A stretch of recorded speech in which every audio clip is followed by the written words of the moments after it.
Hello everyone, welcome back to my YouTube channel. तो part one में हमने already discuss किया था सॉल्यूशन एंड सॉल्यूशन के टाइप।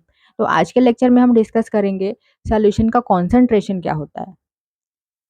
तो जो सॉल्यूशन होता है, सॉल्यूशन का कॉम्पोजिशन कितना है। Composition of a solution can be describe by expressing it's concentration. मतलब सॉल्यूशन का कॉम्पोजिशन कितना है, मतलब कॉम्पोजिशन मतलब कि सॉल्यूशन में जो कंपोनेंट प्रेजेंट है उनका उनका कितना अमाउंट प्रेजेंट है सॉल्यूशन में। जो कंपोनेंट प्रेजेंट होते हैं सॉल्यूशन में उनका कितना अमाउंट प्रेजेंट होता है, वही कॉन्सेंट्रेशन हमें बताता है। जैसे हमने एग्जांपल यहाँ पर लिया है, दो बीकर हमने लिया है, दोनों में हमने पानी लिया है। पानी में हमने क्या किया है, नमक डाला है, लेकिन हमने पहले बीकर में 1 चम्मच नमक डाला है तो अच्छी तरीके से डिजोल्व हो जाएगा। ठीक है, तो ये डाइल्यूट है, डाइल्यूट सोल्यूशन। अगर हमने सपोज यहाँ पर पानी लिया है बीकर में और हमने 20 चम्मच नमक डाल दिया है तो ये सोल्यूशन कैसा होगा, ये कंसंट्रेटेड होगा। देन नेक्स्ट, अब यहाँ पर दो टाइप है कॉन्सेंट्रेशन को मेजर करने के। दो तरीके से हम कॉन्सेंट्रेशन को मेजर करते हैं। पहला है क्वालिटेटिवली एंड दूसरा है क्वांटिटेटिवली। तो क्वालिटेटिवली मतलब क्या होता है, इसमें हम सिर्फ ये बताते हैं कि ये कम डाइल्यूट है, ये ज्यादा डाइल्यूट है, ये कम कॉन्सेंट्रेटेड है, ये ज्यादा कॉन्सेंट्रेटेड है। ठीक है, इसमें हम स्पेसिफिक नंबर से नहीं बता पाते हैं कि जो सोल्यूशन उसका कॉन्सेंट्रेशन इतना है। लेकिन अगर हम बोले क्वांटिटेटिवली तो इसमें हम स्पेसिफिक नंबर के साथ बताते हैं कि सोल्यूशन का कॉन्सेंट्रेशन इतना है। तो यहाँ पर बहुत सारे तरीके हैं सोल्यूशन के कॉन्सेंट्रेशन को मेजर करने के, ऐसा क्वांटिटेटिवली। ठीक है, क्वांटिटेटिवली हम बहुत तरीकों से सोल्यूशन के कॉन्सेंट्रेशन को मेजर करते हैं। तो कौन कौन से वो तरीके हैं, तो यहाँ पर आप देख सकते हो। मास परसेंटेज, इसको हम डिनोट करते हैं W/W से। Then volume percentage V/V। Then mass by volume percentage W/V। Parts per million, mole fraction, molarity and molality. So these are the several way by which we can describe the concentration of a solution quantitatively। तो चलिए one by one करके इनको हम discuss करते हैं। तो सबसे पहले हम डिस्कस करेंगे मास परसेंटेज। इसको हम रिप्रेजेंट करते हैं W/W से। अब मास है तो ऐसा नहीं समझना है कि यहाँ पर M क्यों नहीं है। ठीक है, यहाँ पर W/W से हम इसे डिनोट करते हैं, M से नहीं। तो mass percentage of a component, अगर आपको कंपोनेंट का मास परसेंटेज निकालना है तो कैसे निकालोगे। Mass of the component in the solution divide by total mass of the solution into 100। Percentage है तो 100 आएगा। अब यहाँ पर कंपोनेंट सॉल्यूट भी हो सकता है, सॉल्वेंट भी हो सकता है। ठीक है, अगर आपको सॉल्वेंट का निकालना है मास परसेंटेज तो फॉर्मूला क्या रहेगा, mass of the solvent in the solution divide by total mass of the solution into 100। अगर सॉल्यूट का निकालना है तो mass of solute divide by total mass of solution into 100। जैसे एग्जांपल यहाँ पर एग्जाम्पल है 10% glucose in water by mass. अब इसका मतलब क्या है, 10% ग्लूकोज मतलब 10 ग्राम ग्लूकोज को हमने डिजोल्व किया है 90 ग्राम ऑफ वाटर में। तो सोल्यूशन टोटल कितना बना है, 100 ग्राम सोल्यूशन। 10 ग्राम यहाँ पर दिया गया है, सॉरी 10% दिया गया, मतलब क्या, 10 ग्राम ग्लूकोज। अभी 10 ग्राम ग्लूकोज है तो हम कितना वाटर ऐड करेंगे, 90 ग्राम। 90 ग्राम वाटर को ऐड करेंगे तो हमारा सोल्यूशन बन जाएगा 100 ग्राम ऑफ सोल्यूशन। तो ये आपको पता होना चाहिए कि इसका मतलब क्या है। जब लिखा है 10% glucose in water by mass तो इसका मतलब क्या है। देन ऐसे ही वॉल्यूम परसेंटेज है जिसे हम V/V से डिनोट करते हैं। तो volume percent of a component कैसे निकालोगे, volume of the component divide by total volume of solution into 100। Example है 10% इथेनॉल सोल्यूशन इन वाटर। तो इसका मतलब क्या है, 10% इथेनॉल। अब वॉल्यूम है तो किस में मेजर करेंगे, ml में। तो इसका मतलब क्या है, 10 ml इथेनॉल है। 10 ml इथेनॉल को हमने 90 ग्राम ऑफ वाटर में डिजोल्व किया है, मिलाया है, तो हमारा सोल्यूशन बना है 100 ml solution. Then next, third is mass by volume percentage. तो मास बाय वॉल्यूम परसेंटेज को हम डिनोट करते हैं W/V से। तो it is the mass of solute dissolve in 100 ml of solution. Example यहाँ पर देखिए, हमने लिया है 1% शुगर सोल्यूशन इन वाटर, मतलब कि 1 ग्राम शुगर को हमने डिजोल्व किया है वाटर में to give 100 ml of solution. Then next, parts per million. तो पार्ट्स पर मिलियन कब यूज़ करते हैं?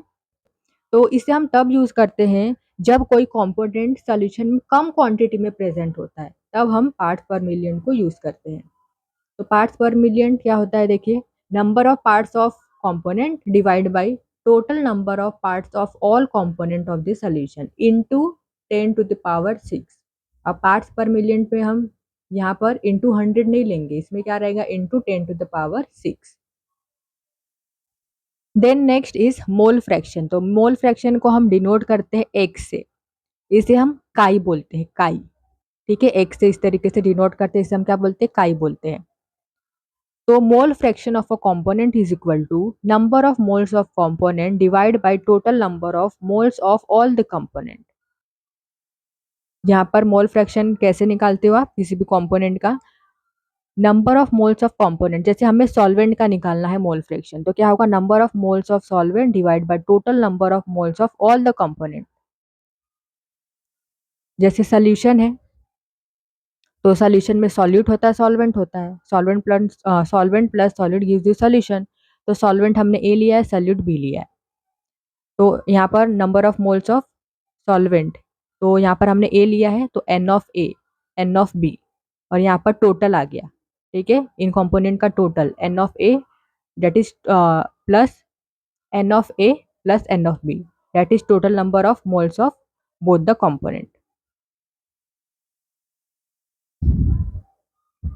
तो सॉल्वेंट का मोल फ्रैक्शन निकालना है, तो यहाँ पर क्या रहेगा, mole fraction of solvent, mole fraction of solvent is equal to moles of solvent divide by total number of moles of component. तो यहाँ पर आ जाएगा mole fraction of solvent that is x of a is equal to n of A divide by N of A plus N of b. Moles of solvent क्या है यहाँ पर, moles of solvent n of a, तो N of A divide by total number of moles of all the component that is N of A plus N of B. Then अगर solute का निकालना है तो क्या रहेगा यहाँ पर, तो सॉल्यूट को बी लिया है हमने, तो यहाँ पर रहेगा X of B, mole fraction of solute X of B is equal to moles of solute divide by total number of moles of both the component that is x of B is equal to N B divide by N of A plus N of B. तो ये formula से आप mole fraction को निकालोगे। तो चलिए इसके ऊपर एक न्यूमेरिकल भी हम डिस्कस कर लेते हैं। Calculate the mole fraction of ethylene glycol, formula है इथिलीन ग्लाइकोल का C2H6O6 in a solution containing 20% of ethylene glycol by mass.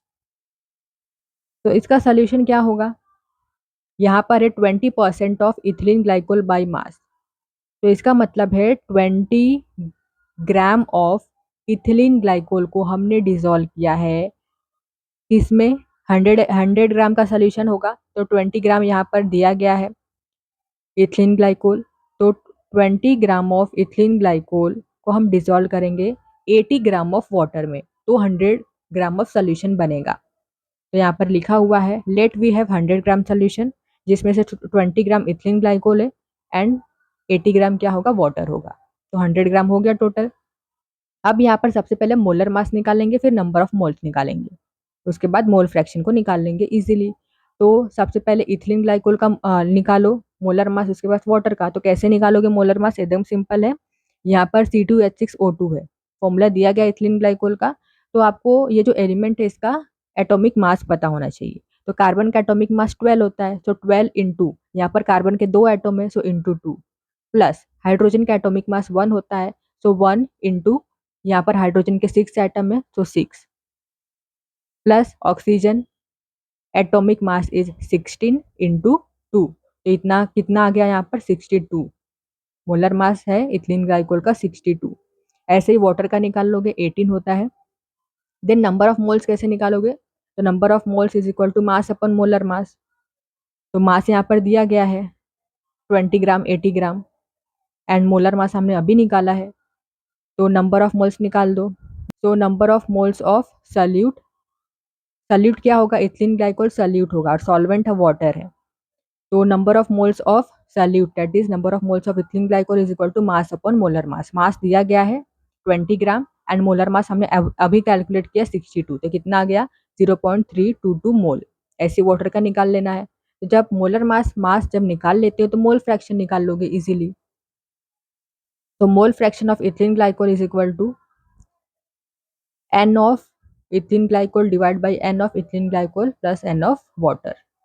ठीक है, number of moles of ethylene glycol divide by number of moles of ethylene glycol plus number of moles of water. तो number of moles of ethylene glycol कितना मिला है 0.322 and water है 4.444। तो यहाँ पर मिल गया मोल फ्रैक्शन ऑफ इथिलीन ग्लाइकोल। ऐसे निकाल लोगे वाटर का। तो इस तरीके से हम न्यूमेरिकल को सॉल्व करते हैं। मोल फ्रैक्शन का अगर न्यूमेरिकल है तो इस तरीके से आपको सॉल्व करना है। Then next is molarity. तो मोलैरिटी को हम रिप्रेजेंट करते हैं कैपिटल M से। तो मोलैरिटी इज इक्वल टू होता है moles of solute divide by volume of solution in litre. तो यहाँ पर हम एक न्यूमेरिकल सॉल्व कर लेते हैं। तो न्यूमेरिकल दिया गया है calculate the molarity of a solution containing 5 gram of sodium hydroxide in 450 ml solution. तो यहाँ पर सॉल्यूट क्या है, फॉर्मूला क्या है, मोल्स ऑफ सॉल्यूट। तो इसमें सॉल्यूट क्या है, तो जो कम अमाउंट में प्रेजेंट होता है वही सॉल्यूट होता है। तो यहाँ पर 5 ग्राम NaOH है तो सॉल्यूट क्या होगा NaOH। NaOH ये क्या है, सॉल्यूट है। एंड यहाँ पर 40 ml ऑफ सॉल्यूशन दिया गया 40 ml। तो सबसे पहले हम यहाँ पर क्या कैलकुलेट करेंगे, number of moles of solute. तो number of moles of solute that is NaOH is equal to mass upon molar mass. तो मास दिया गया है NaOH का 5 ग्राम एंड मोलर मास आप कैलकुलेट कर सकते हो 40। तो कितना आ गया 0.125 moles. Then volume of solution दिया गया है 450 ml। पर फॉर्मूला क्या है मोलरिटी का, यहाँ पर फॉर्मूला है लीटर में है तो ml को लीटर में कन्वर्ट कर दो 0.45। अभी molarity is equal to moles of solute हमने अभी कैलकुलेट किया, moles of solute divide by volume of solution in litre. तो यहाँ पर मिल गया हमें मोलरिटी। तो एकदम सिंपल है कैलकुलेट करना। Then next is molality. Molality को हम रिप्रेजेंट करते हैं स्मॉल m से। तो molality is equal to number of moles of solute divide by mass of solvent in kg। तो यहाँ पर न्यूमेरिकल हमने लिया है, मोलैलिटी कैलकुलेट करना है। दिया गया है 2.5 gram of acetic acid in 75 gram of benzene. तो सॉल्यूट है एसिटिक एसिड एंड सॉल्वेंट है बेंजीन। तो यहाँ पर हमें मोलैलिटी निकालने के लिए क्या निकालना पड़ेगा, नंबर ऑफ मोल्स निकालना पड़ेगा। ठीक है, सॉल्यूट का नंबर ऑफ मोल्स। तो number of moles of solute है यहाँ पर एसिटिक एसिड। तो मास अपॉन मोलर मास। तो मास दिया गया है 2.5 ग्राम एंड मोलर मास क्या होता है एसिटिक एसिड का 60। तो यहाँ पर मिल गया 0.0417 मोल। देन डिवाइड बाय क्या है मास ऑफ सॉल्वेंट। तो मास ऑफ सॉल्वेंट दिया गया है 75 ग्राम, ग्राम में दिया गया लेकिन यहाँ पर क्या है mass of solvent in kg। तो kg में कन्वर्ट करेंगे तो कितना आ जाएगा 0.075 kg। अब फॉर्मूला यूज करो, molality is equal to number of moles of acetic acid divided by mass of solvent that is mass of benzene. तो कितना मिल जाएगा यहाँ पर मोलैलिटी 0.556।